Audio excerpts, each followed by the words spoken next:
Vénérable Makaya Makundi Athanase. Monsieur le ministre des Finances, du Budget et du Portefeuille public, le 6 mars 2024, le président de la République, chef de l'État, a signé le décret portant création, attribution et organisation du secrétariat permanent au pilotage stratégique et à la gestion de la performance. Ce secrétariat permanent, rattaché au ministère des Finances, du Budget et du Portefeuille public, joue un rôle crucial dans la valorisation des indicateurs clés de performance des différentes structures sous tutelle. Il existe également un deuxième décret numéro 2013-809 du 30 décembre 2013 qui définit les attributions et organisations de la Direction générale du portefeuille public. Vous convenez qu'il existe une volonté d'améliorer de manière significative la bonne gouvernance dans ce secteur du portefeuille public.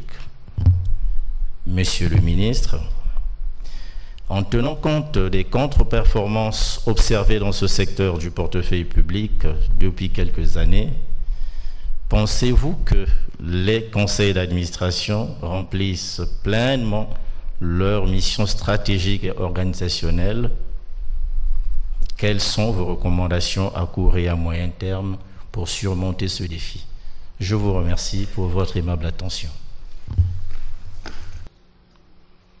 La parole est au ministre des Finances, du Budget et du Portefeuille public pour une question.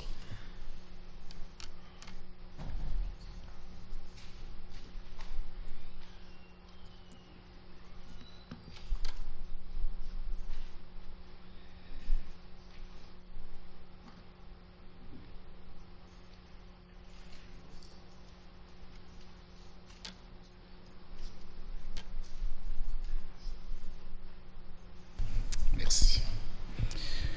Vénérable président du Sénat, vénérable membre du bureau du Sénat, vénérable sénatrice, sénateur, vénérable sénateur Makaya Makundi. En premier lieu, je souhaite vous remercier pour votre question pertinente à plus d'un titre. Vous l'avez dit, la volonté d'améliorer la bonne gouvernance dans le secteur du portefeuille public est manifeste, comme en témoigne la signature par le chef de l'État des différents textes que vous avez rappelés. Votre serviteur fait évidemment sienne cette orientation qui constitue un axe stratégique majeur du ministère dont j'ai la charge. Comme vous le savez, la performance ou la contre-performance des entreprises du portefeuille public, tout comme celle du secteur privé du reste, repose en partie, et vous avez raison de le signaler, sur la qualité de leur gouvernance. Les principaux organes que constituent les directions générales dans leur rôle exécutif et les conseils d'administration dans leur rôle de contrôle et d'évaluation stratégique doivent chacun remplir pleinement leur mission en responsabilité et avec compétence. Au niveau stratégique, un premier état des lieux m'a conduit à initier plusieurs démarches dont les effets se feront sentir à plus ou moins brève échéance, dans le but de permettre à certaines entreprises en difficulté de ne pas sombrer et à limiter la pression qu'exerce leur situation sur le budget de l'État. Dans le court terme, j'ai demandé à la Direction générale du portefeuille public et à mon cabinet de procéder à une mise à jour du répertoire général des entreprises du portefeuille public en centralisant les informations essentielles relatives à leur identification, à leur activité, ainsi qu'à la composition de leurs organes statutaires. Élaborer un modèle de contrat de performance à conclure entre l'État et les établissements et entreprises du portefeuille public, concevoir une grille d'analyse pour le pilotage stratégique et opérationnel de ces établissements et entreprises, réorganiser l'exécution du mandat des administrateurs désignés par le ministre des Finances en représentation de l'État actionnaire dans les organes statutaires afin qu'ils soient porteurs et défenseurs des directives de leur mandant. J'ai également demandé une relecture du projet de loi portant charte des entreprises et établissements publics à l'effet d'explorer plusieurs axes d'amélioration.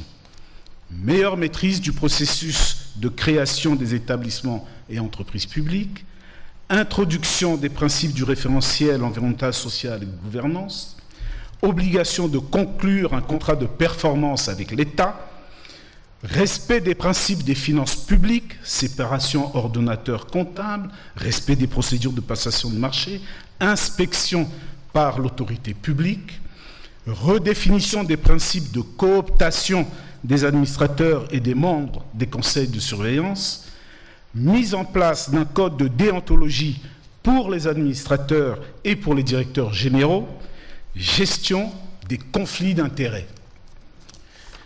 Je suis persuadé que ces mesures permettront à l'État d'assumer pleinement son rôle d'actionnaire et d'améliorer l'efficacité et la performance de nos entreprises publiques au bénéfice de la collectivité. Vénérable sénateur Makaya Makundi, je sais et je salue le zèle avec lequel vous vous acquittez de votre mandat et je ne doute pas que vous aurez à cœur de réinterpeller le gouvernement à ce sujet dans un avenir plus ou moins proche. Le ministre que je suis se tiendra disponible pour venir vous rendre compte. Vénérable Président, vénérables sénatrices et sénateurs, je vous remercie.